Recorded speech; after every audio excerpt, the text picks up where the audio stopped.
Hello, ഈ video എന്താണെന്ന് വെച്ചാൽ നമ്മൾ സദ്യയിൽ വിളമ്പി അടപ്പായസം ഇല്ലേ, അതിൻ്റെ പ്രിപ്പറേഷൻ വീഡിയോ ആണ്. ഇത് നാത്തൂൻ്റെ വക സ്പെഷ്യൽ പായസമായിരുന്നു. ആദ്യം നമ്മൾ ശർക്കര ഉരുക്കാൻ വേണ്ടിയിട്ട് വെച്ചിട്ടുണ്ടായിരുന്നു. അതിനുശേഷം കുറച്ച് വെള്ളം തിളപ്പിക്കുക. ആ വെള്ളം തിളപ്പിച്ചിട്ട് കുറച്ച് വെള്ളം മാറ്റിയെടുത്തിട്ട് അതിലേക്ക് ചവ്വരി ഇട്ടിട്ട് അടച്ച് മാറ്റി വയ്ക്കുക. എന്നിട്ട് ബാക്കിയുള്ള വെള്ളം എന്താണ് ചെയ്യുന്നത് ഇപ്പോൾ കാണിച്ചു തരാം. നമ്മൾ NSൻ്റെ അടയാണ് എടുത്തിരിക്കുന്നത്. NSൻ്റെ അടയാകുമ്പോഴത്തേക്കും നല്ല അടപ്പായസം കിട്ടും. ഇത് പ്രമോഷനൊന്നുമല്ല കേട്ടോ. അങ്ങനെ NSൻ്റെ നമ്മുടെ അട ഉണ്ടല്ലോ, ഏത് അട എടുത്താലും കുഴപ്പമില്ല. ആ അട എടുത്തിട്ട് നമ്മൾ ആ കവറിൽ തന്നെ വെച്ച് ജസ്റ്റ് ഒന്ന് പൊടിച്ചിട്ട് പിന്നീട് ബാക്കി വരുന്നത് ഇങ്ങനെ ജസ്റ്റ് ഒന്ന് പൊടിച്ച് കൈ കൊണ്ട് പൊടിച്ചിട്ട് നമ്മൾ തിളപ്പിച്ച വെള്ളമില്ലേ, ആ തിളപ്പിച്ച വെള്ളത്തിലേക്ക് ഈ അടയങ്ങ് ഇട്ട് മൂടി വെച്ചേക്കണം. നമ്മൾ ഇപ്പോൾ ആ സ്റ്റൗ ഓഫാക്കിയാണ് വെച്ചിരിക്കുന്നത്. സ്റ്റൗ കത്തിച്ച് വെച്ചേക്കരുത്. നമ്മൾ തിളപ്പിച്ച ആ വെള്ളത്തിലേക്കാണ് ഇട്ട് വെക്കേണ്ടത്. നമുക്ക് അട ഒട്ടിപ്പിടിക്കാതിരിക്കാൻ വേണ്ടിയിട്ട് കുറച്ച് നെയ്യും കൂടി ചേർക്കണം. കണ്ടില്ലേ, ഇതാണ് നമ്മൾ ആദ്യം ഉരുക്കിയ ശർക്കരപ്പാനി. എല്ലാവർക്കും ശർക്കരപ്പാനിയൊക്കെ ഉണ്ടാക്കാൻ അറിയാമെന്ന് വിശ്വസിക്കുന്നു.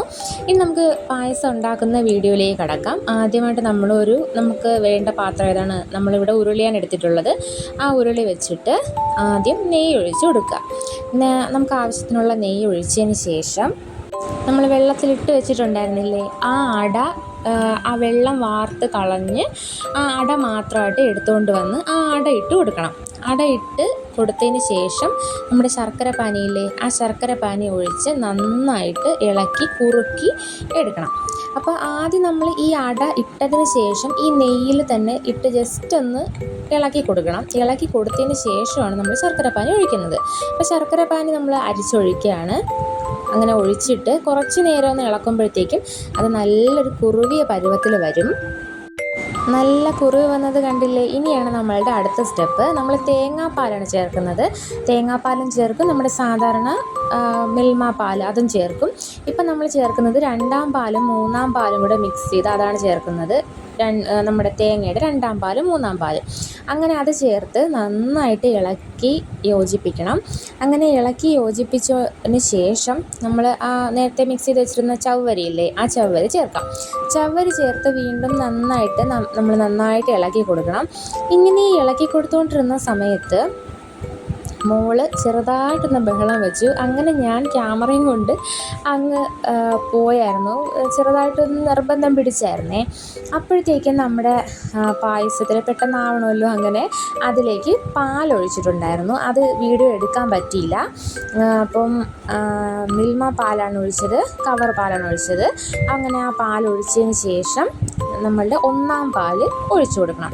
ഇതിനിടയ്ക്ക് നാത്തൂൻ നമ്മുടെ അണ്ടിപ്പരിപ്പും മുന്തിരിയൊക്കെ നെയ്യിൽ വറുത്ത് വെച്ചിട്ടുണ്ടായിരുന്നു. അതൊന്നും എടുക്കാൻ പറ്റിയിട്ടുണ്ടായിരുന്നില്ല. സദ്യ ആ ടൈമിൽ നമുക്ക് ക്യാമറ പിടിച്ചുകൊണ്ട് പാചകം ചെയ്യുന്ന കുറച്ച് പാടല്ലേ. അങ്ങനെ ഞാൻ ഇന്ന് ക്യാമറ പിടിച്ച് ഷൂട്ട് ചെയ്തുകൊണ്ടിരിക്കുകയായിരുന്നു. അപ്പോഴാണ് മോള് ചെറുതായിട്ട് നിർബന്ധം പിടിച്ചത്. അപ്പോൾ അതുകൊണ്ട് ഇതൊന്നും ചെറുതായിട്ട് എടുക്കാൻ പറ്റിയില്ല. അങ്ങനെ നമ്മുടെ പായസം ഇതേ കണ്ടില്ലേ, ഇവിടെ റെഡി ആയിട്ടുണ്ട്. ഇനി നന്നായിട്ട് കണ്ടില്ലേ, നമ്മുടെ അണ്ടിപ്പരിപ്പും മുന്തിരിയും സംഭവങ്ങളൊക്കെ ഇട്ട് കൊടുത്തേക്കാണ്. ഇനി നന്നായിട്ട് ഇളക്കി കുറുകി വരുമ്പോഴത്തേക്കും ഇറക്കാം. ഇതാണ് നാത്തൂൻ്റെ സ്പെഷ്യൽ അടപ്പായസം. ഇത് ട്രൈ ചെയ്ത് നോക്കണമെന്നുള്ളവർക്ക് ട്രൈ ചെയ്ത് നോക്കാം. NSൻ്റെ അട വെച്ചിട്ട് ട്രൈ ചെയ്താൽ കുറച്ചും കൂടി നന്നായിരിക്കും. അപ്പോൾ വീഡിയോ അത്രയേ ഉള്ളൂ. Okay, by.